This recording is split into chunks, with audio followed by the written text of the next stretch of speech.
இன்றைய காலகட்டத்தில் அதிகமானவர்களுக்கு இருக்கும் பெரிய பிரச்சனை பணப்பிரச்சனை தான்.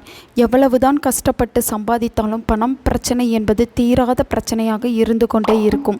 சிலரது வீட்டில் செல்வம் தங்காமல் வறுமை என்பது இருந்து கொண்டே இருக்கும்.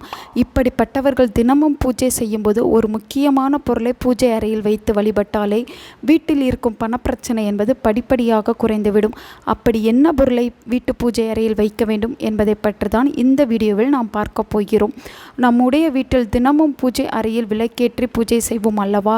அப்படி நாம் செய்யும் போது ஒரு முக்கியமான பொருளை வைத்து தினமும் வழிபட்டு வந்தால் நம்முடைய வீட்டில் உள்ள தீய சக்திகள் நடமாட்டம், வறுமை, பணக்கஷ்டம், எதிர்மறை ஆற்றல்கள் ஆகிய அனைத்தும் அழிந்து நன்மைகள் பெருக துவங்கும். தினமும் பூஜை செய்யும் போது ஏதாவது ஒரு நெய்வேத்தியம் படைத்து வழிபடுவோம் அல்லவா? அப்படி நெய்வேத்தியம் படைக்கும் பொழுது சாதாரணமாக படைக்கக்கூடாது. கண்டிப்பாக ஒரு டம்ளர் அல்லது பஞ்ச பாத்திரத்தில் தண்ணீர் வைத்து தான் நெய்வேத்தியத்தை வைத்து வழிபாடு செய்ய வேண்டும். நீருக்கு கண் திருஷ்டி, தீய சக்திகள், எதிர்மறை ஆற்றல்களை அளிக்கும் தன்மை உண்டு. இப்படி வைக்கும் தண்ணீரை தினமும் மாற்ற வேண்டும். ஒரு நாள் பூஜைக்கு பயன்படுத்திய தண்ணீரை வழக்கமாக கால்படாத இடத்தில் கொட்டி விடுவோம். ஆனால் சுவாமிக்கு படைக்கும் தண்ணீரில் சிறிது பச்சை கற்பூரம், லவங்கம், துளசி ஆகியவற்றை சேர்த்து வைப்பது சிறப்பானது. இதனால் அந்த தண்ணீர் தீர்த்தமாக மாறி புனித தன்மை பெறும். இப்படி புனிதமாக மாறும் தண்ணீரில் லட்சுமி தேவி வாசம் செய்வதாக ஐதீகம். அதனால்தான் கோவில்களில் எப்போதும் சுவாமிக்கு அருகில் தண்ணீர் வைப்பார்கள். இந்த தண்ணீரில் செல்வத்தை ஈர்க்கும் தன்மை கொண்டது. இந்த தண்ணீரை கொண்டு சுவாமிக்கு நெய்வேத்தியம் செய்யும் போது இறைசக்தி அதிகரிக்க செய்யும். இந்த தீர்த்த தண்ணீரை மறுநாள் கீழே கொட்டுவதற்கு பதிலாக நாம் சிறிது குடித்துவிட்டு வீட்டில் உள்ள மற்றவர்களையும் குடிக்க சொல்லலாம். மீதமுள்ள தண்ணீரை வீடு முழுவதும் தெளித்து விடலாம்.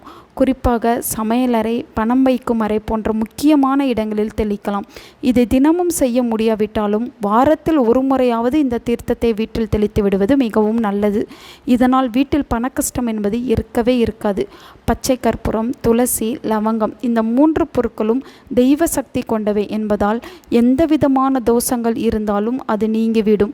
இந்த 3 பொருட்களும் கலந்த தண்ணீரை பூஜையில் வைப்பது, மந்திர ஜபம் செய்வது, பூஜை செய்துவிட்டு அதை தீர்த்தமாக நாம் பருகும்போது தண்ணீரால் ஈர்க்கப்பட்டிருக்கும் மந்திர சக்தியில் இறை சக்தியும் கலந்து நம்முடைய உடலிலும் மனதிலும் பலவிதமான மாற்றங்களை ஏற்படுத்தும்.